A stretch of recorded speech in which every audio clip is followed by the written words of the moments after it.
अस्सलामुअलैकुम वरहमतुल्लाहि वबरकातुहू। प्यारे बच्चों, क्या हाल है? उम्मीद करती हूँ कि ईमान की बेहतरीन। आज हम स्टोरी पढ़ने लगे हैं, उसका नाम है हर्फ कहानी डाल ढोल वाला मेंढक। तो स्टार्ट करते हैं अपनी स्टोरी ढोल वाला मेंढक।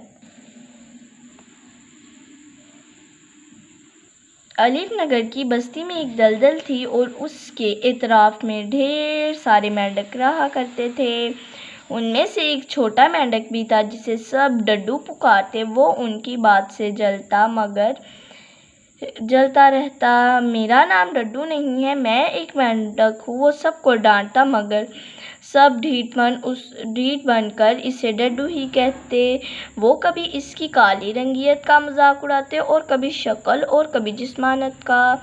ये सारी बातें छोटे मेंढक को उदास कर देती थी।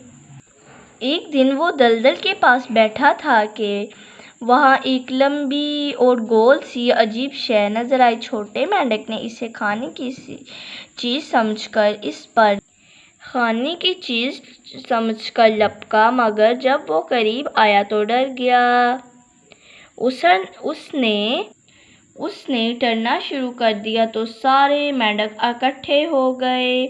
एक मेंढक ने कहा, मुझे तो ये ढोल लग रहा है। दूसरे मेंढक ने कहा, अगर ढोल है तो दोनों तरफ से बंद क्यों है?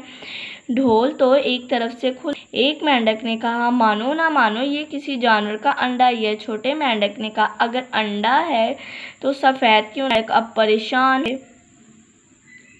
तब ही दुम्बा इधर से गुजरा और बेइख्तियार चिल्लाया, अरे ये ढोल है, तुम लोग के पास कैसे आया? ढोल? वो क्या होता है? सारे मेंढक एकदम बोले, ढोल बजाते तो तब ही मैं नाचता हूँ, ज़रा सा बजाओ। दोदू दुम्बे ने कदमों को झटका और ज़रा सा नाचते हुए कहा, अब ये एक नया मसला खड़ा हो गया है। वो ढोल था तो ढोल बजाएगा कौन और वो बजेगा कैसे? ये तो दुम्बे को भी नहीं मालूम था। कभी एक मेंढक ढोल को टक्कर मारता तो कभी दूसरा, लेकिन ढोल बजने पर तैयार ही नहीं था।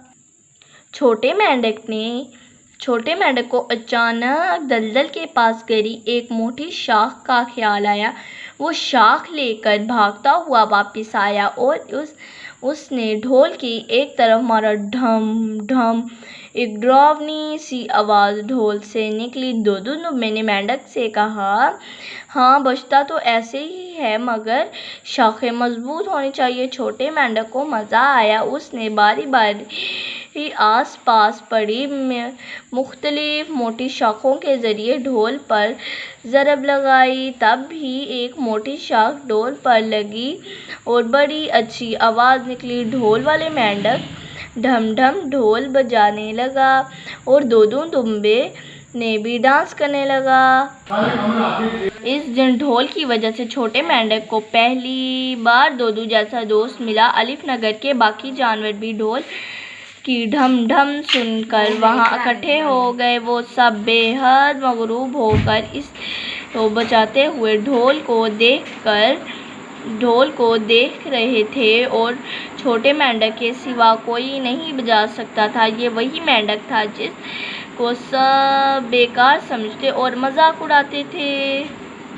अलीफ नगर के सब जानवरों को अब पता चल गया था कि अल्लाह ताला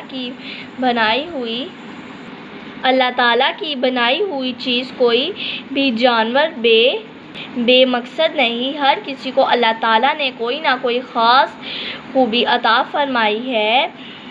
फरमाई। अब छोटा मेंढक अलीफ नगर में ढोल वाला मेंढक के नाम से मशहूर हो गया और कोई भी अब इसे डड्डू नहीं पुकारता था।